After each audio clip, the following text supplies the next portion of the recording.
Keeping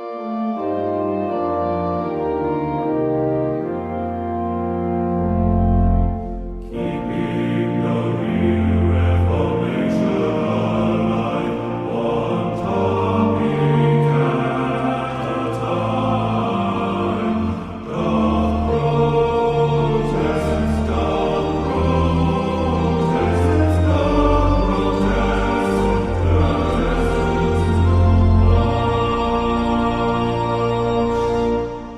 Here. Okay.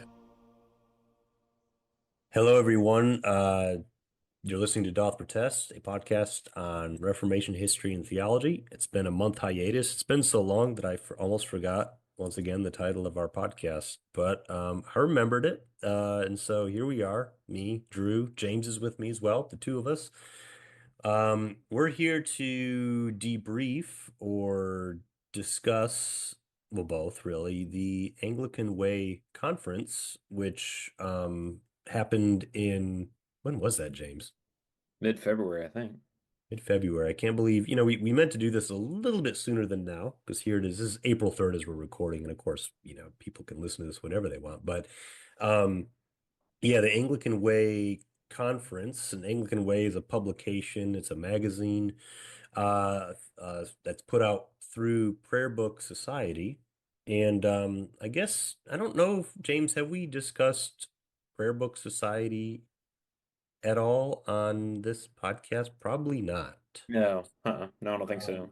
what's it's funny. I have when I came home from it, and this conference, by the way, for our was in Savannah, Georgia, which was a neat experience because I'd never been to Savannah. It's got some cool Revolutionary War history there. It's got some cool Civil War history there. The rectory of the church this conference took place at, which was St. John's Savannah.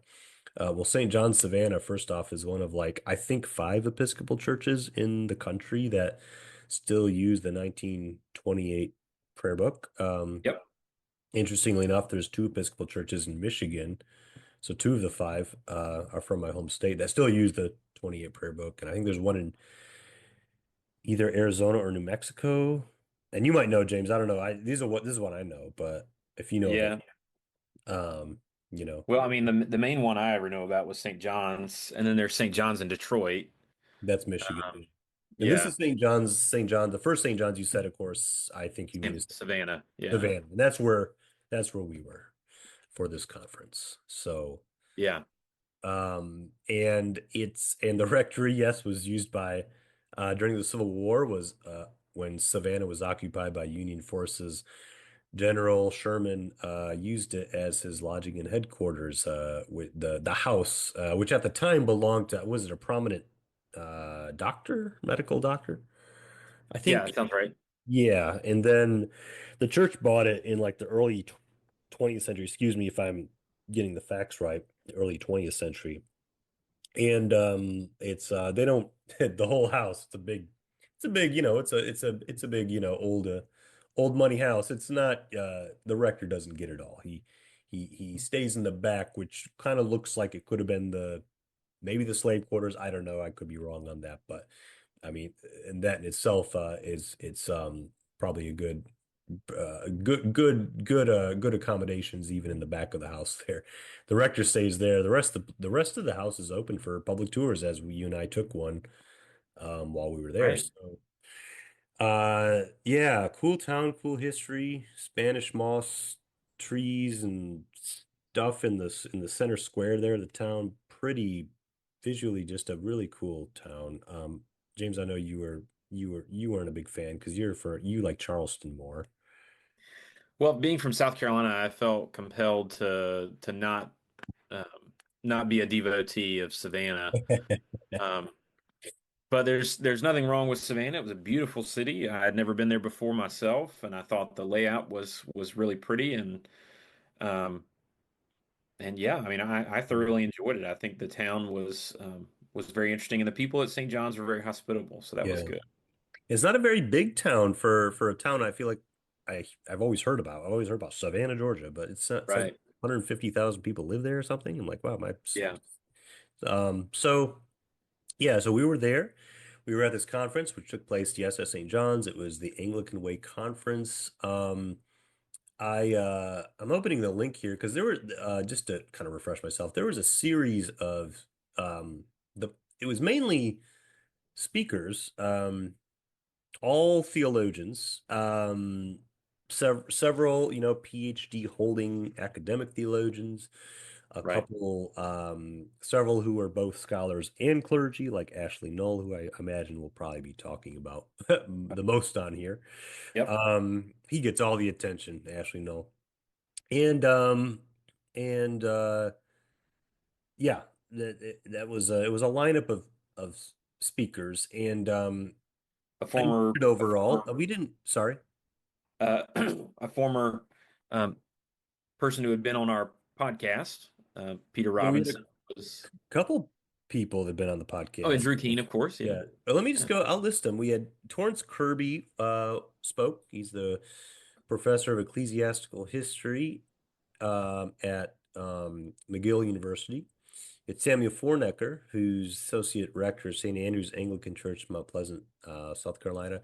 And I know he does the Ridley Institute. He hosts the Right. podcasts of Ridley. So I knew him, his voice through that, saw him in person there. We had Neil Robertson, who's an associate professor in early modern studies and contemporary studies at University of King's College. We had the next two people are both were both former guests on the podcast. We had the Most Reverend Peter D. Robinson, who's the presiding bishop of the United Episcopal Church. And if you're interested in what the United Episcopal Church is, I think we talked about it a little bit on the episode with him. And Drew Nathaniel Keene, who's been on a couple times. Of course, he was the editor along with Samuel Bray of the very popular recent international edition of the classic 1662 prayer book. And Father Gavin Dunbar, who is the president of Prayer Book Society and also is the rector of St. John Savannah, where we were. He spoke. Um, Ashley Null is there, who is, we'll talk more about him. He's a living legend. Porter Taylor, who's the rector of Church of the Good, uh, has Good served Shepherd. as okay, and I don't know where that is, Church of the Good Shepherd. Church of Good Shepherd in Augusta, Georgia. Augusta, Georgia. Okay. And he served at St. David's by the Sea in Cocoa Beach, and yeah, and I'll put a link for if you want to know, people want to see. They had kind of more fuller descriptions, mini bios of each of these people on the Anglican Way website. It was Anglican, I guess, to from what I haven't followed, even though now that I know about it, I probably should have. I haven't followed Prayer Book Society for too long. I know Prayer Book Society was founded in the early 70s, from what I read, in England, because it was people in England who were interested in both the preservation and the um, not just preservation for keeping something pastime from the past, but also just keeping alive classic the 1662 prayer book and the classic prayer book tradition. As we know, the Church of England, um, that's the last prayer book on the books is 1662, and a lot of their liturgy is based on more modern supplements and resources. And there were some hostility to the classic prayer book tradition in some corners of the Church of England for different reasons, and the society was formed there, from what I understand, to preserve and promote and to the classic prayer book tradition. And a similar thing happened in the United States. A chapter here was founded when the 1979 in the 70s, when they were coming out with the current prayer book we use in the Episcopal Church, the 1979 prayer book, which was the biggest revision of any prayer book. I mean, there's always been different, there's been many editions of the prayer book, including when we get into the American side of the history. Right.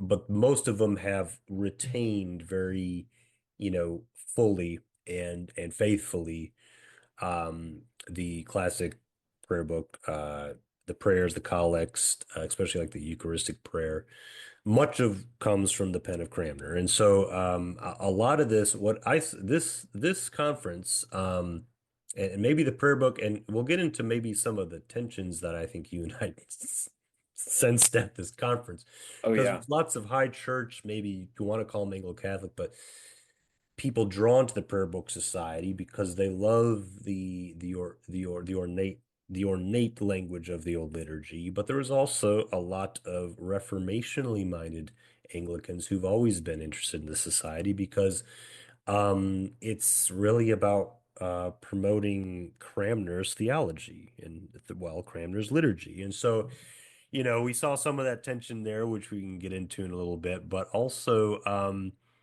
the much of the theme of this conference, though it wasn't explicit, was about vindicating Cranmer, in my mind, as I was Yeah. at least the speakers we listened to. We didn't go to every I'll fully admit when I go to these conferences these days, especially these several days long, many speakers, I don't, no offense to the people I didn't go listen to, but I don't go to everything. I might go Sure. explore a restaurant or a store and something in a town I've never been to, and yeah, I pace myself. And so, but we did go to several of the speakers, and yeah, I got my impression I got was that the speakers we listened to, several of them were about saying, Cranmer's been vilified in this way, or misunderstood in this way, or ignored in this way. And what they were doing was, yeah, uh, uh, doing him justice. What do you think, James? Right. Yeah. Yeah, I think so. Obviously, the focus of the conference was on the Eucharist, and so we got a very sort of multivalent picture, I think, of folks in the Prayer Book Society and where they stand on certain things. Um, it was interesting that pretty much the majority of the speakers would have ended up more on the Reformation Anglican side than the Anglo-Catholic side. And I think that's where some of the tension was because most of the folks who were in attendance, from what I could tell, were of the more Anglo-Catholic bent. Hmm. So when Reformation Anglican folks were doing their talks, giving their papers, um, I noticed rather a lot of people in the seats looking aghast because they were not particularly keen on the way that the prayer book theology of the Eucharist was being presented. When, in point of fact, I mean, like it or not, Cranmer was not a Lutheran. He was not um, a Roman Catholic. He was not in any way, shape, or form what today would be called an Anglo-Catholic. Um, he was Reformed, and because of that, um, his doctrine of the Eucharist is very similar to that of Calvin, So and you've come to terms with that. It sounds like I'm kidding you. I know well, you. no, I disagree with Cranmer, but I think it's disingenuous to try and say Cranmer was something other than what he was. Yeah, yeah. I like what you said about there was kind of yeah, a lot of the speakers were and I think it was more. I would say there was more of a 50-50 in the audience, maybe from my experience. I think it was interesting. The Anglican Catholic Church, which I guess that requires explanation of what I'm talking. The Anglican Catholic Church, it's a small denomination in North America. I say small, I mean the Episcopal Church is small today. Smaller than that. Yeah. And they were, I don't know the history so well, but I know it is an Anglo-Catholic offshoot of the Episcopal Church in from some story back then. And It was started um, I think when it seemed like it was a foregone conclusion that the 79 prayer book was going to come about. yeah, That 79. plus women's ordination made it basically it was just going to happen. We were going to have a massive split, and that was one of the groups that broke off. Right. So, theological conservatives, but Anglo-Catholic bent theological conservatives Right. formed a denomination. They had a table set up at this conference, and um which is real fun. Yeah, because it's almost like you're getting two different messages. You go into the bookstore, and there's some good books in there, but then I'm sorry, they're gonna list. We're gonna get canceled by ACC, even though that isn't a thing.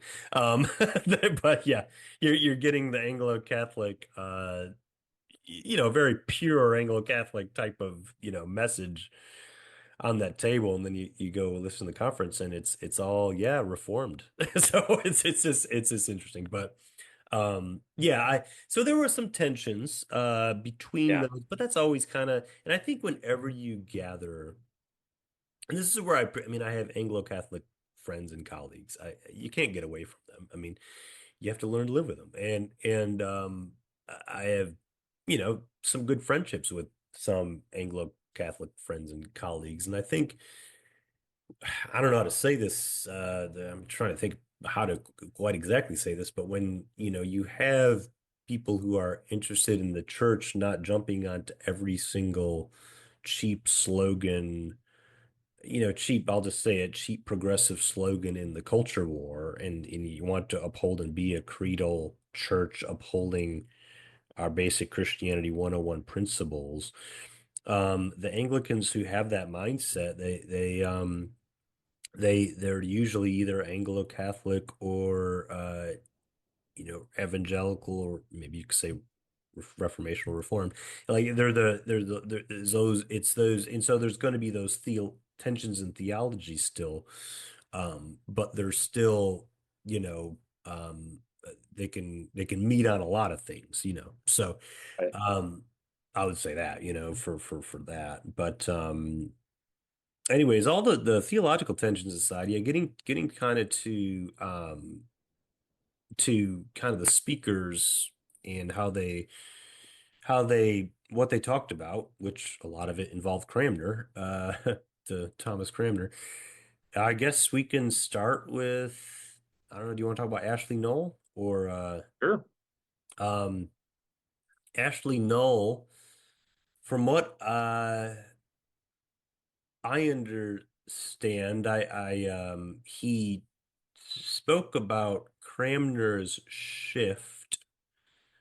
So he gave each of these speakers, basically talked about a recent contribution they had made to a certain journal, or it was a very academically toned conference, more than I'm used to. I don't go to a lot of academic things, hardly any at all.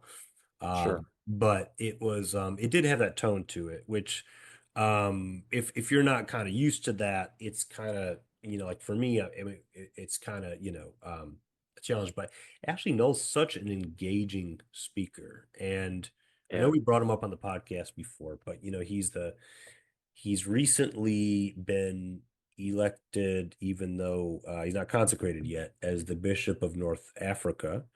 He was canonically resident up until, I mean, still canonically resident in the Episcopal Church, and an ordained Episcopal priest, for many years. Served a He was a chaplain to elite athletes, or interesting part of his story, but also, did has several degrees from like Oxford, and is the world's leading scholar on Thomas Cranmer. Yeah. And you talk to him, and he's like, he's from some small town in Kansas, and you feel like you're talking to a very laid back, no BS Midwesterner, Right.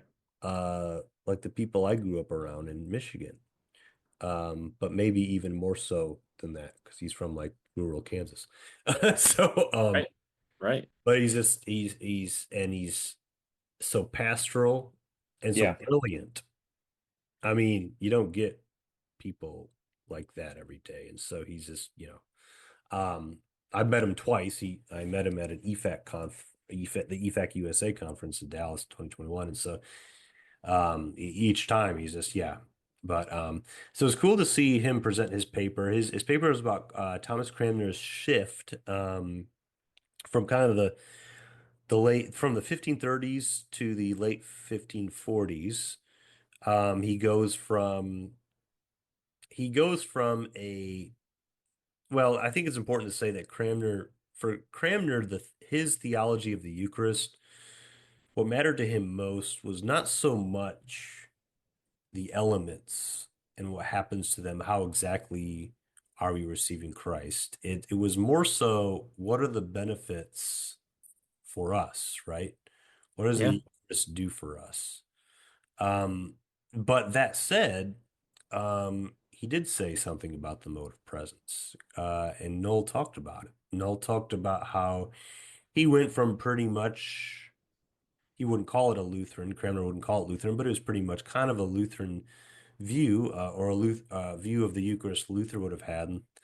Cranmer in the 1530s, he said, is means is. Jesus says, "This is my body." So Holy Communion, the bread and wine. He wouldn't believe in transubstantiation, perhaps, Right. but he believed in a real presence and Right. for him, that means like a corporeal presence. And by the late 1540s, he believes in a spiritual presence, but he holds two things true at the same time. He says, Christ is bodily in heaven and bodily absent from the earth until his return, and that's the point that is so central to Zwingli and some of the Reformed.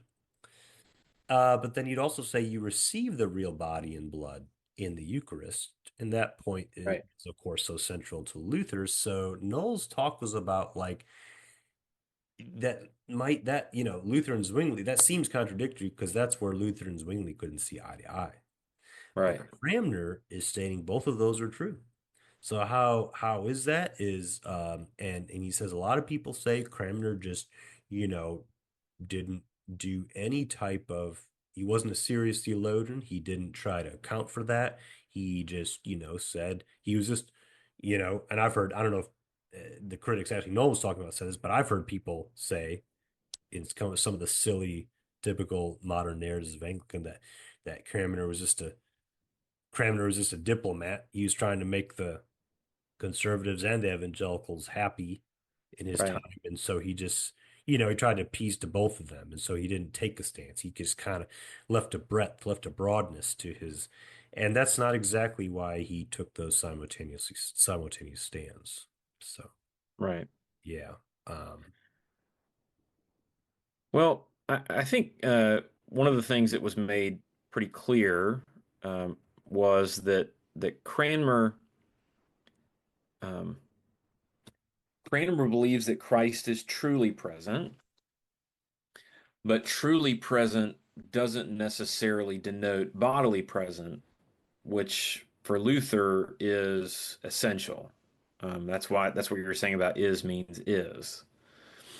And um, Cranmer, like the other Reformed folks, is concerned about, and like the Church Fathers, is concerned about what's called the communicatio idiomatum, the communication of properties between the divine nature and human nature within the one person.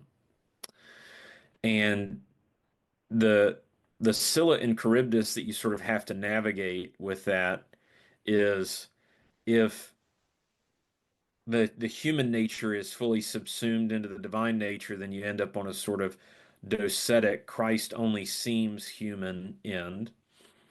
Or or if like a you monophysitism kind yeah, of monophysitism, and of isotism. course the divine nature is going to overpower the human nature, and that's a heresy that was disavowed long ago. That it was claimed that the Oriental Orthodox believed, and then on the other side you have the opposite of that, Nestorianism, which is that there are two separate persons, two separate natures to maintain Christ's humanity and divinity sort of without um, any communication at all between the two natures. And that, of course, creates its own problem because it's essential that the God man, fully God and fully man, dies on the cross, or else sin is not taken care of.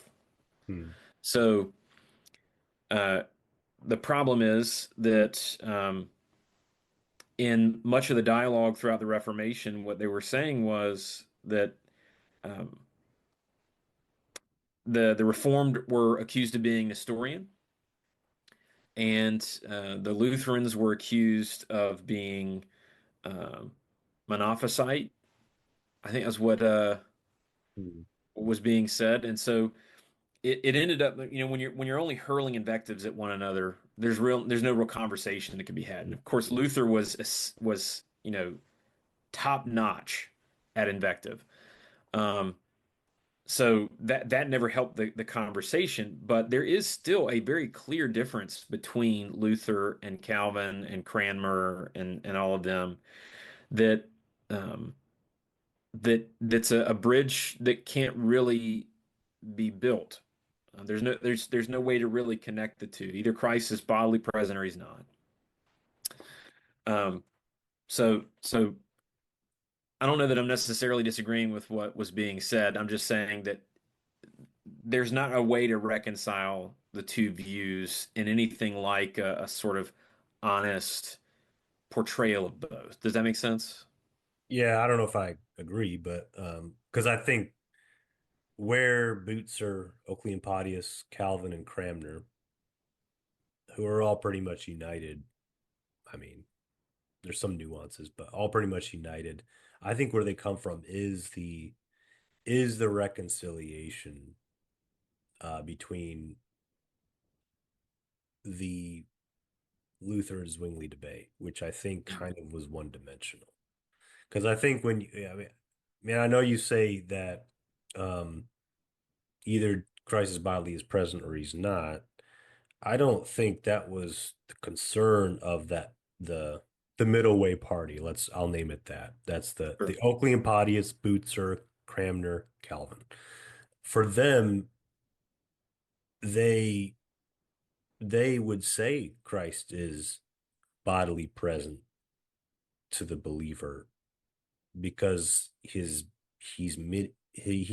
body and spirit mediated to us through the Holy Spirit. I mean, I think that's, I mean, basically, on a basic, I mean, there's more theology and language to expound on for that point, but Sure. that's to me that position Cranmer came to, which I don't know if Luther was referring to Cranmer or Calvin, but I think there's some writing of Luther. I couldn't even cite it at the point where he didn't like going on. He didn't like people going like over expounding with beautiful flowery Right. language like Cranmer does. That's his Yeah. gift. That's our Yeah. prayer book, about that. But Yeah. but I think that's I mean Cranmer I think articulates it the best of, you got Boots or Oakley and Podius Calvin. I think Cranmer articulates it the best of that school, of that Yeah. stream, of that way of the Eucharist. And for me, it's like, yeah, it's the way I see them is Cranmer and company of that ilk. Um, I mean, first on you and I would both agree for them, the Eucharist is not a mere memorial. Yeah. Um, but it's also and for them though I would say it's they are saying yes, when you receive the Eucharist you are truly partaking in the actual body and blood of body and like humanity and divinity.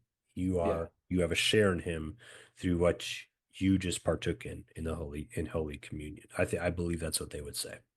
Yeah. So I guess perhaps the difference then would be that Luther would say that Christ's body is objectively present in the Eucharist, whereas Cranmer et al. Would believe that Christ's body and blood are mediated by the Holy Spirit or are mediated through faith. So Mhm. if you eat and drink the bread and wine but have no faith, you do not eat and drink Christ's body and blood. Mhm. And of course, even you know, Article 29 of the wicked which eat not the body of Christ in the use of the Lord's Supper This is in the 39 Articles. The wicked and such as be void of a lively faith, although they do carnally and visibly press with their teeth, as St. Augustine saith, the sacrament of the body and blood of Christ, yet in no wise are they partakers of Christ, but rather to their condemnation do eat and drink the sign and sacrament of so great a thing. So they're saying it's still to your detriment, but Christ is not present there for you. Whereas Luther would say Christ is present either way, but he's either present as your savior or as your judge. Yeah. Yeah. That's a distinction, but it's a big, and that's a, I would say maybe a fundamental difference between them. But the Yeah. way I see it, it's, when and this is kind of the kind of the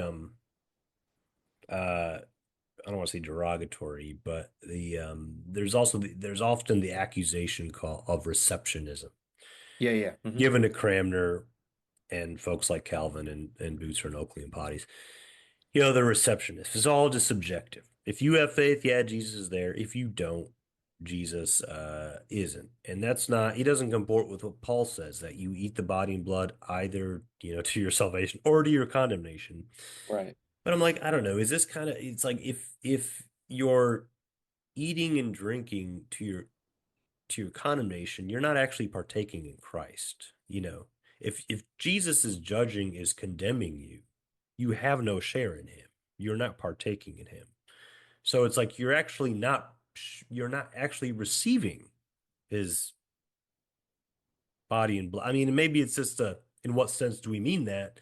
But it's like Right. you're not really receiving Christ when you're being condemned by him. I mean, so it's like um it just requires, I think, you know, uh more of the theological explanation to for that. Well, I But mean, I guess perhaps one way that comes to mind would be to think about like food allergies, for instance. I can eat food that, like with wheat in it, but somebody with celiac couldn't.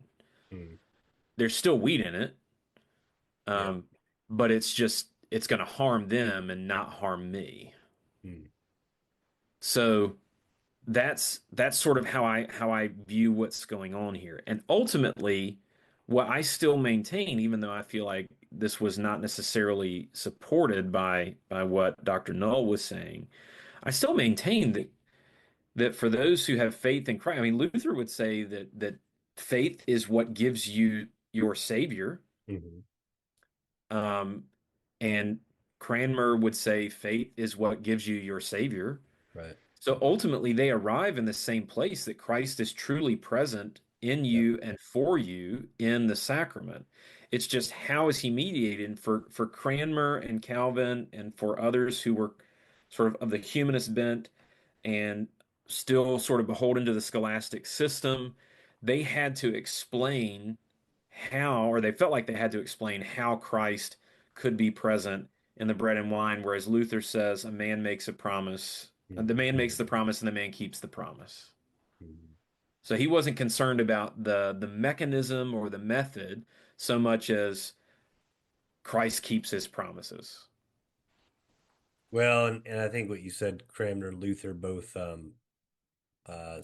said it's by faith that you know receive it. And they both agree that faith is a gift too.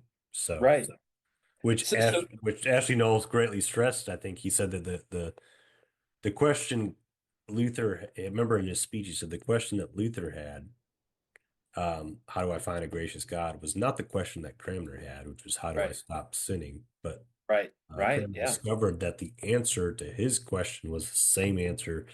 The answer to Luther's question was the same answer to his. right. Um, what was the answer? Um, I guess there's many ways to phrase the answer.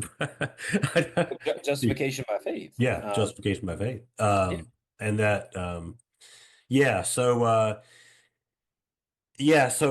Ashley Null's paper it was fascinating because he talks about why Cranmer went from this view very kin to Luther to this later view about this spiritual mediated presence, and that's how we receive Christ in the Eucharist. How did Cranmer go from one to the other? It wasn't because he was trying to be a diplomat. It wasn't because he wasn't a serious theologian and decided to go along with because more of the English Reformation was going more reformed than Lutheran by the 1540s. He wasn't, he was, I mean, because that would like basically, I mean, it gets kind of disrespectful to assume that about like Cranmer didn't have a mind of his own and he wasn't, because he was a serious theologian and Null spent, actually Null, the is the speaker, he has spent um a career, a lifetime really, but in recent years, um uncovering and unearthing, this is the exciting part about the conference, writings from Cranmer, folios of things that with Cranmer's written notes in the marginalia of Mm. correspondences between Oakley and Podius and Butzer, um, correspondences between Oakley and Podius and Zwingli, um, and excerpts and writings of church fathers, Right. as well as just lots of notes. Cranmer, I mean, an obscene amount. Obsessed, not the right, but a huge amount, Absurd. Yeah. absurd amount Yeah. of notes that Cranmer, handwritten notes of Cranmer on patristic texts, and Right. a lot of them uncovered from Paris, France, which no one would think to go to find the stuff of Cranmer, but Cranmer had a secretary who wound up there. That's why they're Right. there. Noel like single-handedly found these and unearthed these.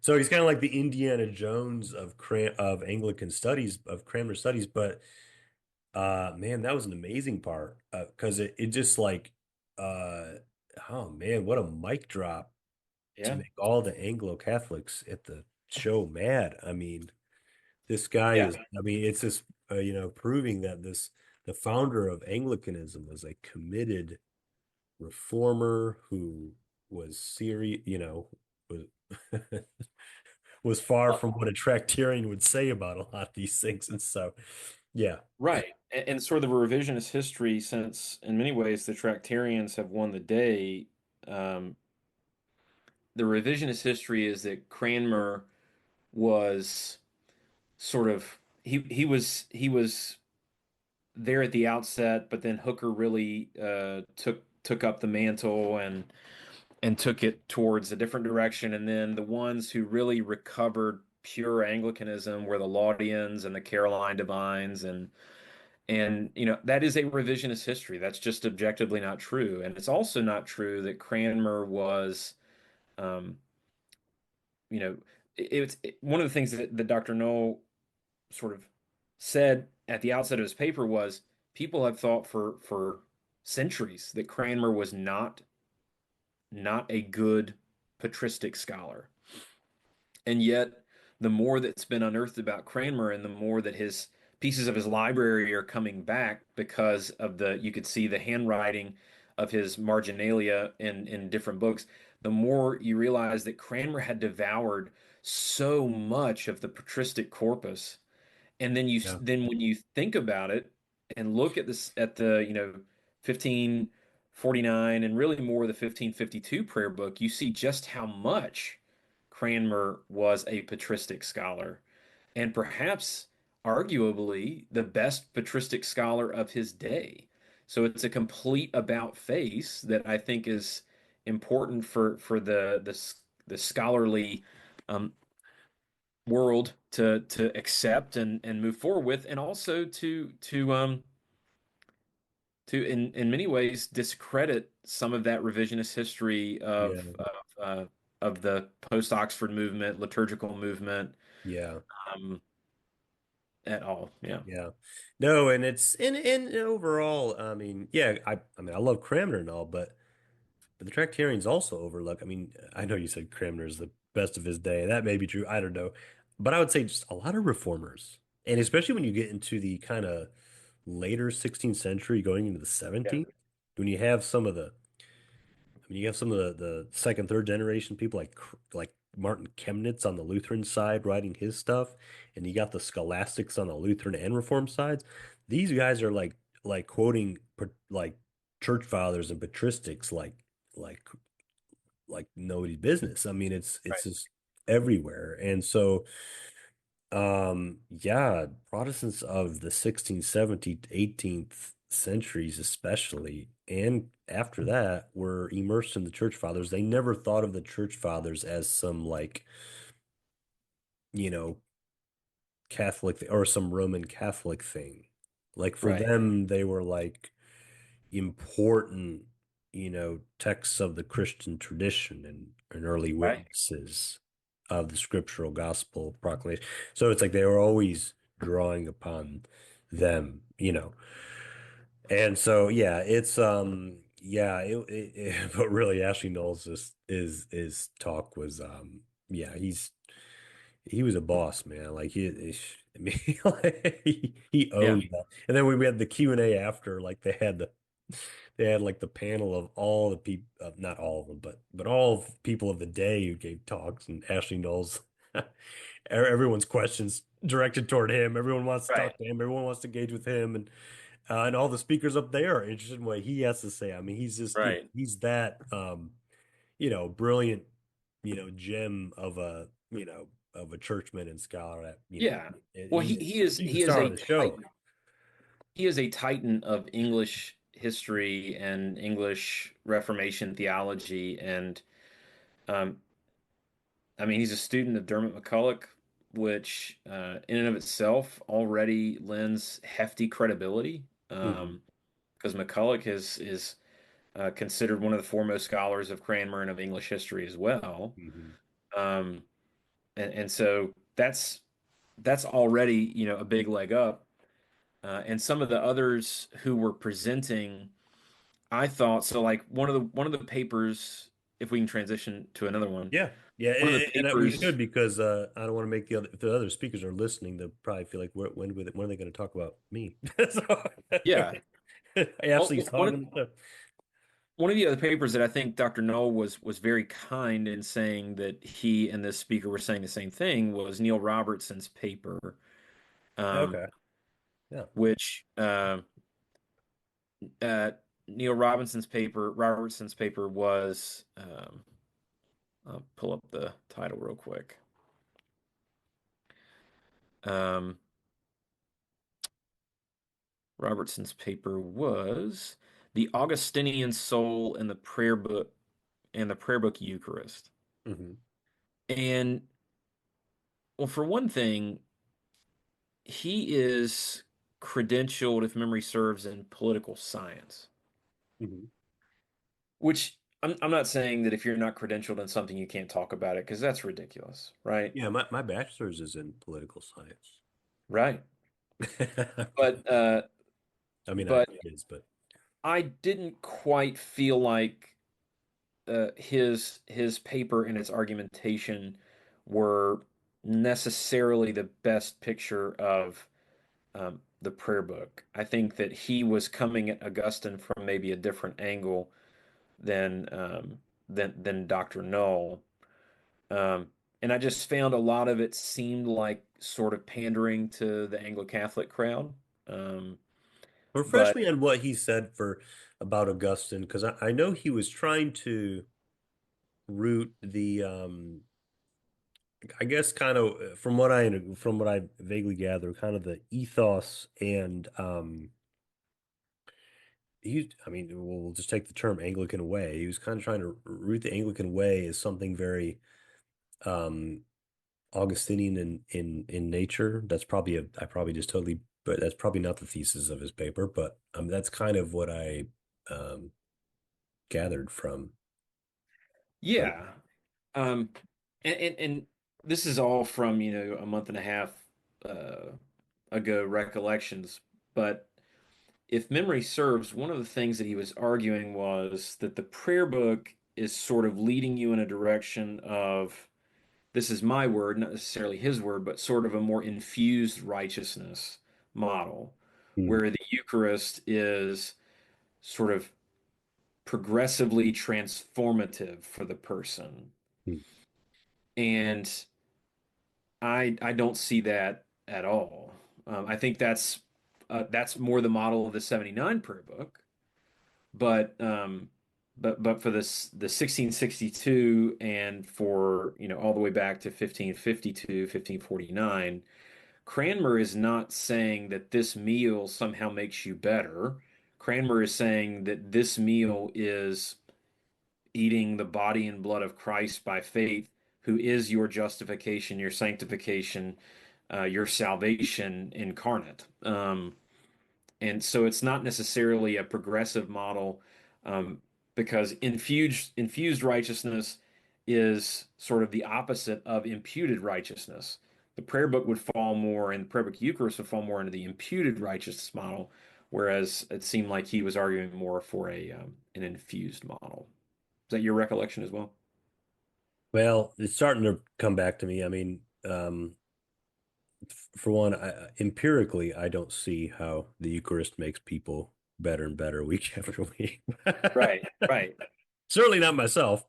right. Um, but I don't know, what was Neil Robertson exactly arguing that like it's that it makes us better, or is it kind of I don't know how do I say it, an enriched walk, a closer sense of our walk in faith and our walk with Christ, Yeah.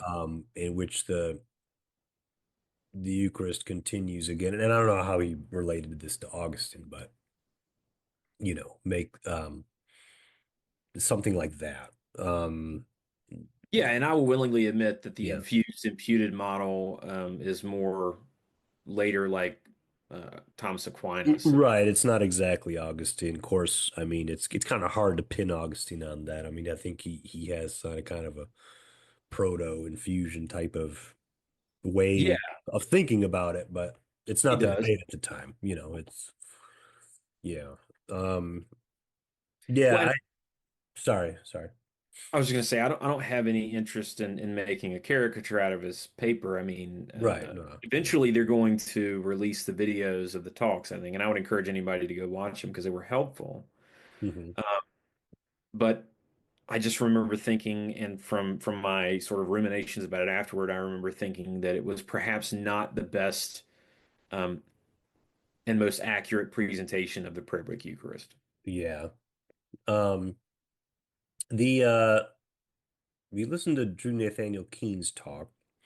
I don't remember because I should have took notes. From what I understand, he was, saying he was reconciling the contradictions some like to see between the Eucharistic theologies of the English prayer book tradition and the Scottish prayer book tradition.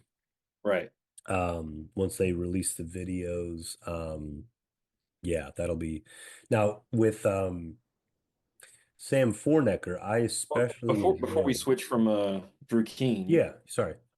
so I thought what he had to say was also very fascinating, which is and this was actually directed at, I think, the Anglo-Catholic camp, who tends to say that because the American prayer book tradition comes from Scotland, that there is a sort of real bodily presence that's being established in the, what is it, the 1637 Scottish liturgy that eventually comes down to us um, through Samuel Seabury, who was ordained by the Scottish nonjurors, and part of his um, being ordained to the episcopate was that he would make sure that the prayer book in the United States would use the Scottish Eucharistic prayer.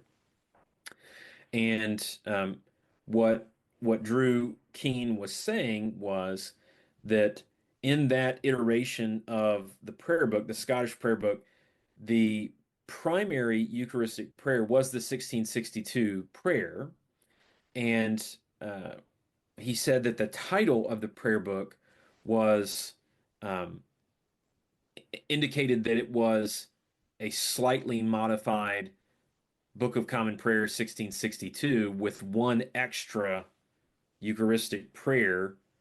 And so what he was saying was, because the primary prayer was was the 1662 prayer book, which does not have the sort of bodily presence of the Scottish prayer, that the Scottish prayer has to be read in light of that to Was it the bodily presence, or was it the idea of make of the epiclesis, the insertion, the inserted language of what we're offering to God?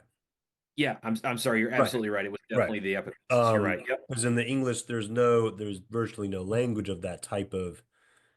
We offer these gifts brought to the altar to God, and in exchange, right? It's like a two-way kind of, Right, right, right. transactional, put cheaply, but in Yep, the that's exactly right. Yep. but in the Scottish tradition introduces the, that we present these gifts, right? And any Episcopalian listening to this, you'll hear this in your Eucharist. We we offer you these gifts, before God gives his gift to us, his body and blood. It's our offering to him, right? That's the language the English tradition does not have. And the Reformation, we don't have to get too much into it. They avoided it from anywhere because on all fronts, English, Lutheran, Reformed, they were against the sacrifice of the Mass. Um, but the Scottish That's tradition what it was. has this, Eucharistic sacrifice. yeah, Yeah, that's the exactly what it was. the Scottish tradition has this language of offering. So yeah. Right. Yeah, And no, so that was that, but yeah, Drew brought some clarity though to that. he did. Yeah, he did. The fact that it can that the 1637 or whatever prayer could be read from a position of Eucharistic sacrifice, which is exactly what it was. Sorry, Drew Keen, if you're listening, for misconstruing your paper there, but we've got it corrected. Um, but but it has to be read in light of the primary prayer in the prayer book, which is the 1662 prayer. And you're right, and it's essential, I think, for a Reformation Anglican, or really from a Reformation standpoint, that this is a one-way thing. Mhm. Um, this is God giving Himself to you in Christ, not if you give me something, I give you something. Because the only transaction of salvation is I give Christ my sin and He gives me His righteousness. That's Mhm. a raw deal for Him, but a great one for me. Right. Um, so there is no need for sacrifice, because the once and for all sacrifice is Christ Himself, Mhm. and that's already been done. Right.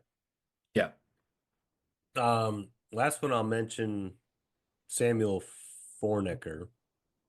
Um, I liked his talk. He pretty much brought out that there's the big criticism of Cranmer and of Cranmer and his liturgy and his Eucharistic prayer specifically is that there's no eschatology in it. right. Or that there's that Cranmer frames the way he writes the Eucharistic liturgy, he frames, he frames the language of it is speaks of is often in past tense. It speaks of what Christ did for us on Golgotha, his sacrifice, once made for us, and our present benefits of that. But there's nothing about, I mean, in our modern Anglican liturgies, like in the Episcopal Church 79 prayer book, we say, Christ is risen, Christ will come again. There's a language of the foretaste, of the heavenly banquet. There's this kind of eschatological language. You could say eschatology, meaning, the when theology involving the end of things, um, the ultimate, right, as opposed to the Right. penultimate that we're in. And Vornecker addresses these criticisms that people had of Cranmer. People who say Cranmer ignored that. First off, says he made a point that eschatology didn't really get the kind of focus that it did until the modern era. Sometimes not always in the best ways. And I don't really remember what else he said on that, but I do remember him saying how Cranmer's communion is really a wonderful articulation of the eternal breaking into the temporal. Hmm. And he spoke to that and why that is. Got into some of the in a very detailed way, talking about some of the where Cranmer placed certain things in the liturgy, which brings that out, but I can't quite recall, you know, uh, exactly what he brought out. But uh, Yeah. when I hear like Eucharistic prayer one or I think I guess I don't see it as neglecting anything. I Right. mean, I don't see it as um it's the it's what the believer needs to hear right here and now. And um yeah, there's a if we do neglect the second coming, and that we're living in this tension of between the right here and the not yet, um yeah, there's that has implications for what our Christian life may look like. But I thought it was an overall good speech. I enjoyed it. Yeah. Yeah. I'm just looking back over the 1662 prayer book service very quickly to see if I remembered anything. I mean, obviously there are a couple of low-hanging fruits. So like the fact that the Nicene Creed is in there and the Nicene Creed is explicit about the return of Christ. Yeah, it definitely is. It's always That's been a classical creedal belief of Christianity, you know. so I think the problem, and this is me riffing off of the topic more than saying what Dr. Fornecker was saying, but the problem um, with the Reformation was not the eschaton. The problem was with, you know, what Luther, what his question was, how do I find a gracious God, or how do I find, Right. yeah, how do I find a gracious God?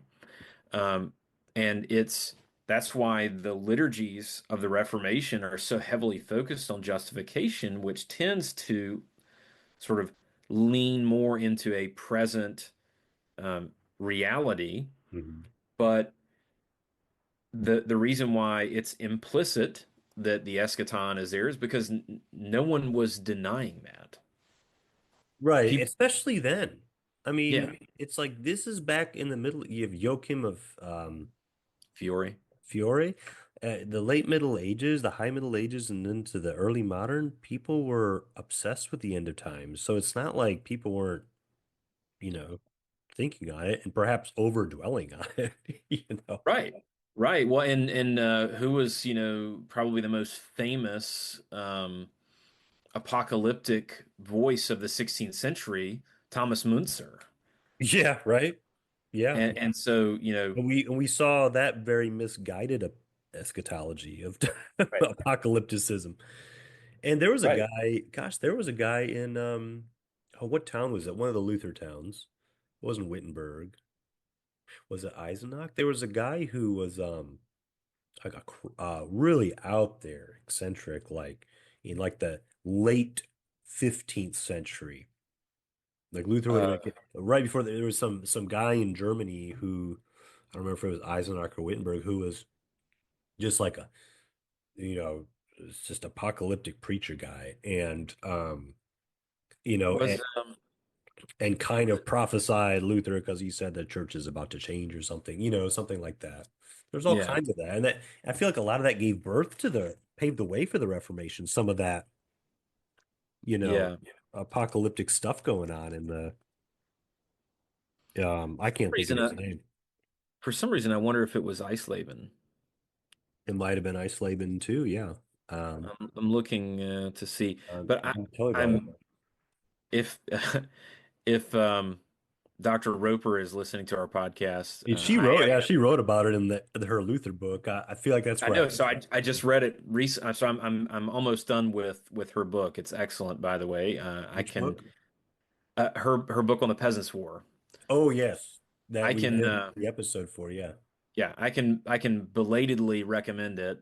Wish I could have done so on the episode, but yeah, I feel like she mentioned something about that person that you're trying to figure out and I'm trying to figure out. Maybe we can just put it in the show notes so we Yeah, figure it we'll figure it out.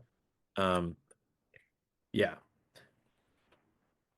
Well, no, I mean, I guess overall, I don't know if there's anything you wanted to add about Fornecker or any of the speakers. I thought it was helpful. You know, I went in there with a sort of antagonistic outlook from the outset because I'm pretty devotedly Lutheran on the sacrament of the Eucharist, and I think that where I came out is I still am theologically where I was before, but I think I have a much deeper appreciation for Cranmer, and I do think that the positions are closer than I once did, and then you know many people like today's Lutherans will admit. Yeah. And the Reformed too. I mean, the Reformed are just as quick to disavow the Lutheran position as the other way around. So I think we have to be mindful that what we're dealing with here is actually probably closer to nuance than sort of a seismic difference. Yeah. Oh, and the videos are up on the website. Okay. So Just maybe we to could put a link to the show notes in the show notes there too. Yeah, it's literally on the website. I've been on this whole time where I was reading the bios. Yeah, they have videos on the website. So yeah. And I'll put the link in there. Encourage people to listen to the full speeches. And yeah, it's and apologize if we made butchered or caricatured any of them, but I think you know, I overall, and I didn't go to all the speakers, but I overall enjoyed all the ones I went to. So Yeah. it was an Yeah. overall good experience. So good fellowship too, as well that they had, and it was hospitable. Um, Overall good time. Would very open to going again next year because I think they do this every year. They do Uh, it twice a year if memory serves. oh really? Okay. Yeah. I don't know if I can pull off twice a year, but I can definitely look at the Well, and next. once is in Boston, so Oh, okay. Yeah, and that's the Anglo-Catholic one, so we won't go to that one. I'm kidding. sure. Well, thank you everyone for listening. God bless. Take care. And we'll see y'all next time.